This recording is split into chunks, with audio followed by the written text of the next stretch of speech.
Yes അങ്ങ് പറഞ്ഞോ, അങ്ങ് അവരോട് മിണ്ടായിരിക്കാൻ പറ. കോളേജുകളെ കുറിച്ച് പറഞ്ഞല്ലോ സാർ. സാർ മെഡിക്കൽ കോളേജുകളെ കുറിച്ച് പറഞ്ഞല്ലോ. ബഹുമാന്യനായ കാസർഗോഡ് MLA ഇവിടെ ഉണ്ട് ഇല്ലേ?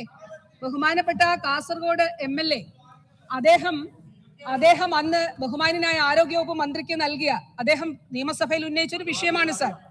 ശ്രീ NA നെല്ലിക്കുന്നിന്റെ 2014 ജൂൺ മാസത്തിലാണ് സാർ. അപ്പോ ഇവര് പറയുന്നത് 2013 അവിടെ കാസർഗോഡ് മെഡിക്കൽ കോളേജ് തുടങ്ങിയെന്നാണല്ലോ.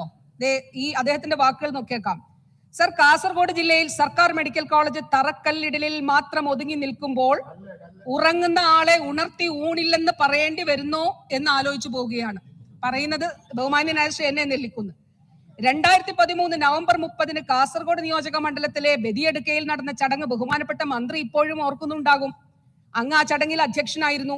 ബഹുമാനപ്പെട്ട മുഖ്യമന്ത്രിയാണ് മെഡിക്കൽ കോളേജിന്റെ ശിലാസ്ഥാപനം നടത്തിയത്.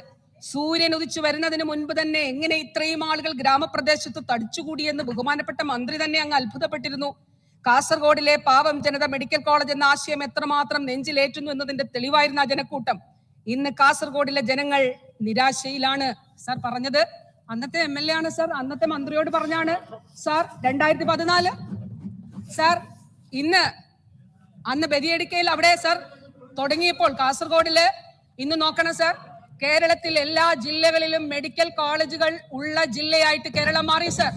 പത്തനംതിട്ടയിലും ഇടുക്കിയിലും വയനാടും കാസർഗോഡും ഇന്ന് മെഡിക്കൽ കോളേജുകൾ ഉണ്ട് സാർ. അന്ന് 2015 തുടങ്ങിയതുപോലെയല്ല, ഇടുക്കിയിൽ തുടങ്ങിയതുപോലെയല്ല സാർ.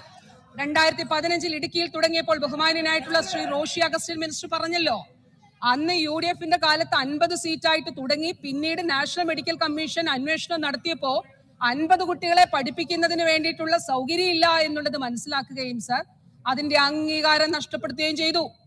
കഴിഞ്ഞ LDF സർക്കാർ ആ കുട്ടികളെ, വഴിയിലായി പോയ ആ കുഞ്ഞുങ്ങളെ വിവിധ മെഡിക്കൽ കോളേജുകളിൽ പഠിപ്പിച്ചു സാർ.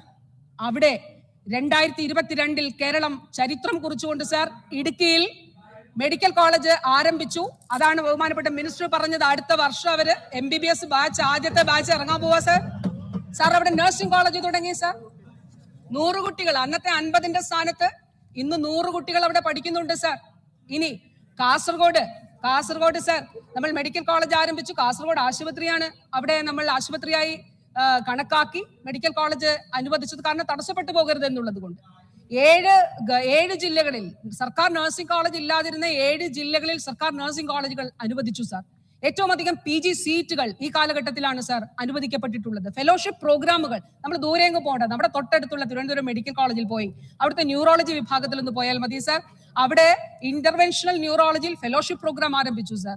കോട്ടയം മെഡിക്കൽ കോളേജിൽ ഫെലോഷിപ്പ് പ്രോഗ്രാം ആരംഭിച്ചു സാർ. സാർ ദേശീയ റാങ്കിങ്ങിൽ, മെഡിക്കൽ വിദ്യാഭ്യാസത്തിന്റെ ദേശീയ റാങ്കിങ്ങിൽ ആദ്യമായി നമ്മുടെ മെഡിക്കൽ കോളേജുകളും ഡെന്റൽ കോളേജുകളും ഉൾപ്പെട്ടിട്ടുള്ളത് ഈ കാലഘട്ടത്തിലാണ് സാർ. അങ്ങനെ മെഡിക്കൽ വിദ്യാഭ്യാസത്തെ സംബന്ധിച്ചിടത്തോളം വളരെ വലിയ മാറ്റങ്ങൾ ഈ കാലഘട്ടത്തിൽ നമുക്ക് ഇവിടെ മുന്നേറ്റം ഉണ്ടാക്കാനായിട്ട് സാധിച്ചു സാർ. ബഹുമാനപ്പെട്ട പ്രതിപക്ഷ നേതാവ് അന്നത്തെ ആരോഗ്യമന്ത്രിയോട് പറഞ്ഞൊന്നും ഞാൻ ഇവിടെ വായിക്കുന്നില്ല, ഇതൊക്കെ രേഖകളാണല്ലോ സാർ. രൂക്ഷമായ മരുന്ന് ക്ഷാമം അനുഭവപ്പെടുന്നു. കാലവർഷത്തിന്റെ വരവോടുകൂടി സംസ്ഥാനത്ത് മരുന്ന് വിതരണം തടസ്സപ്പെടുന്നത് ഗൗരവതരമായ ഒരു വിഷയമായി മാറിയിരിക്കുകയാണ്. ലക്ഷക്കണക്കിന് രൂപ ലോക്കൽ പർച്ചേസ് ഇനത്തിൽ സർക്കാരിന് നഷ്ടപ്പെടുന്നുണ്ട് എന്ന് തുടങ്ങി. അതിനുശേഷം തൊട്ടടുത്തൊരു MLA കൂടി പറയുന്നുണ്ട് സാർ, ബഹുമാനപ്പെട്ട ആരോഗ്യമന്ത്രിയുടെ മറുപടി തൃപ്തികരമല്ല എന്നത് UDF തന്നെ ഒരു MLA പിന്നീട് പറയുന്നുണ്ട് സാർ. സാർ ഞാൻ പറഞ്ഞത് കേരളത്തിന്റെ ആരോഗ്യ മേഖലയിൽ ഈ കാലഘട്ടത്തിൽ ഉണ്ടായിട്ടുള്ള മാറ്റം ചരിത്രത്തിലെ ഏറ്റവും വലിയ മാറ്റമാണ് സാർ. ഞാൻ ബഹുമാനപ്പെട്ട MLA-മാരോട് അവരുടെ എല്ലാ നിയോജക മണ്ഡലങ്ങളും, ഞാൻ ഓരോരുത്തരുടെ നിയോജക മണ്ഡലങ്ങളും എടുത്ത് സംസാരിക്കാൻ ആഗ്രഹിക്കുന്നു. പക്ഷേ ബഹുമാനപ്പെട്ട സ്പീക്കർ അനുവദിക്കുമെങ്കിൽ തീർച്ചയായിട്ടും അത് ഓരോന്നും ഇവിടെ പറയാവുന്നതാണ് സാർ.